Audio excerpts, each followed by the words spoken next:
changements et favoriser l'innovation collective. Voilà, il y a trois choses qui me motivent, qui font que je fais ce boulot. La première, c'est la question de la place de l'individu dans le collectif.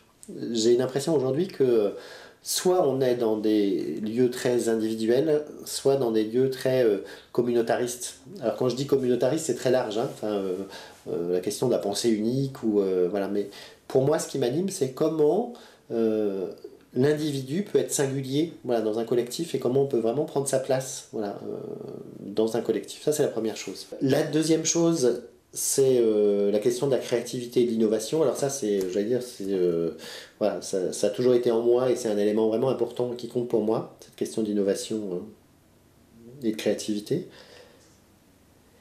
Et puis le troisième élément, c'est la question du changement. C'est-à-dire que voilà, pour grandir, voilà, on est obligé de changer, et le changement entraîne des deuils à faire, voilà, des résiliences, un travail de résistance aussi au changement. Et pour moi, vraiment, accompagner ce changement est quelque chose de central.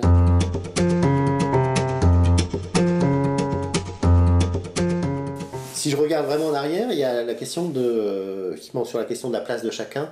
Moi, je suis le 15e d'une famille de 16, une famille agricole.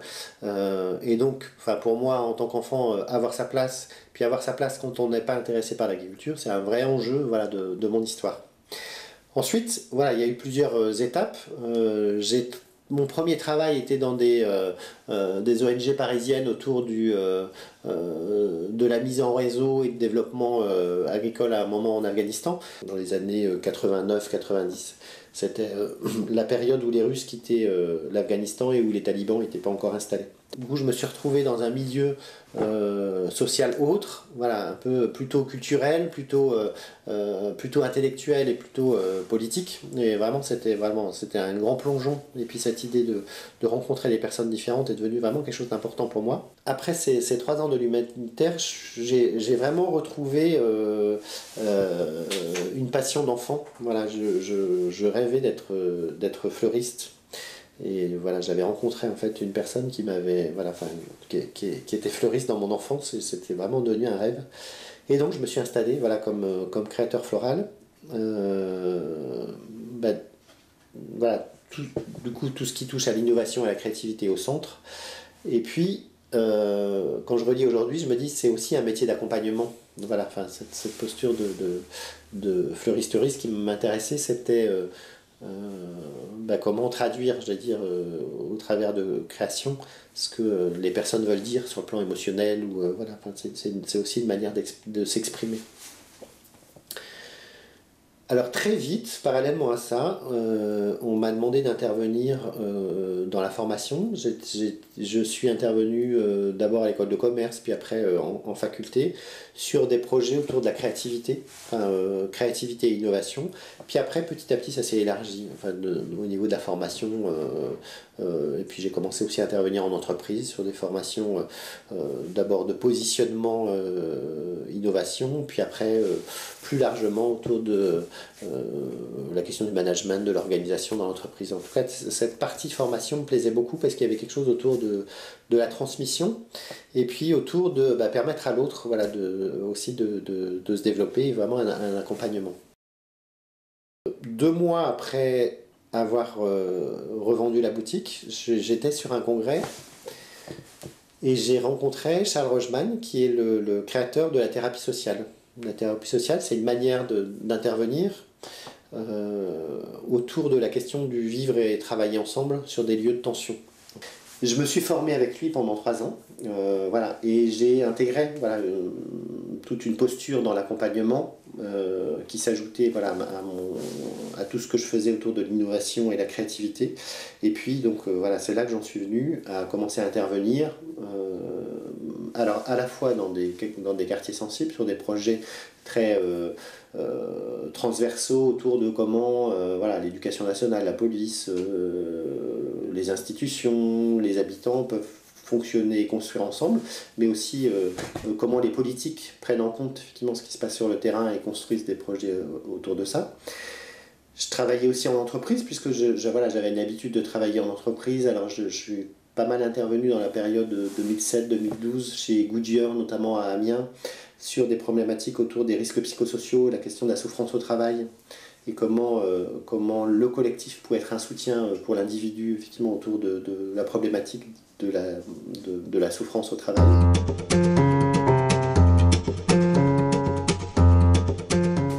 Pour moi, il y a deux éléments importants dans la posture. C'est à la fois, je ne suis pas l'expert, c'est pas moi qui sais à la place des autres, mais je vais vraiment accompagner le travail qui va se mettre en place. Et puis la deuxième chose, c'est une posture de chacun est légitime autour de la table, qui qu'il soit, et je vais accompagner la personne dans sa légitimité. Voilà, je vais avoir une double posture qui est à la fois d'interaction avec le groupe sur le contenu. Voilà, je vais être aussi en difficulté avec le groupe quand il est en difficulté. Et puis j'ai une connaissance des processus. Voilà, je vais m'interroger sur ce qui se passe et interroger le groupe sur ce qui se passe dans les processus pour permettre d'avancer ensemble. Au travers de tout ça, le premier travail, c'est de créer la confiance qui va permettre qu'on parle de tous les sujets qui ne se parlent pas. Tous les sujets qui ne se parlent pas, c'est voilà, j'ai des représentations, j'ai des préjugés sur les uns, sur les autres, et tout le monde en a. Comment on va pouvoir en parler collectivement? Voilà, tout le monde arrive dans un groupe avec des zones d'ombre, c'est-à-dire que il y a des choses de nous-mêmes dont on pourrait avoir honte, qu'on ne veut pas montrer, ou il y a des éléments chez les autres, voilà, qu'on ne supporte pas parce qu'ils font écho à des parties de nous. Donc ça existe dans tous les groupes. Et puis, voilà, puisqu'on est sur une question de l'innovation collective, un terme que voilà, qui est important pour moi, c'est la question de l'errance. On va chercher ensemble. On sait comment, on sait jamais comment ça va se passer, mais on va chercher ensemble. Et dans cette recherche ensemble, il va y avoir des moments où on se perd, où voilà, enfin, comme un artiste devant sa toile, il y a ce moment effectivement de co-construction qui demande à ce qu'il y ait cette période à traverser, qui est jamais confortable pour les uns pour les autres. Ce que je sais, c'est que moi je le connais, donc je peux accompagner effectivement sur ce plan-là. Les questions d'autorité, voilà, vont toujours aussi se poser dans tout groupe. Voilà, qui a l'autorité ou comment je prends l'autorité, voilà, qui la prend pas, voilà, qu'est-ce qui fait que c'est compliqué. Voilà, ça c'est pour la posture dans l'ensemble. Ensuite, la question de la proximité et de la distance dans l'accompagnement, pour moi, il est vraiment aussi au cœur de mon travail. C'est-à-dire que j'ai observé depuis une vingtaine d'années que je travaille dans la formation et l'accompagnement, que à partir du moment où on est dans l'accompagnement, il y a des choses spécifiques qui se mettent en place. Et j'allais dire, si on est loin du terrain, on va dire garder la distance. Voilà, pour être professionnel, il faut garder la distance. Moi, ce que je me rends compte aujourd'hui, c'est que cette distance-là, elle est, voilà, naturellement, elle permet rien. C'est-à-dire qu'aujourd'hui, on est dans un tel besoin que pour que l'accompagnement se mette en place, il faut qu'il y ait suffisamment de proximité, à l'inverse. Voire même de fusion dans le passage de cette proximité. Mais ce qui est important, c'est que en tant que professionnel, je puisse faire ce pas de côté qui me permet vraiment d'être proche de la personne, mais à condition, pour rester professionnel, que j'ai une vision sur ce que je fais, et que je puisse avoir de la distance, voilà, et regarder ce que je fais au fur et à mesure. Et ça, pour moi, c'est vraiment cette question de distance, cette proximité, elle est vraiment au centre de toutes les problématiques autour de l'accompagnement.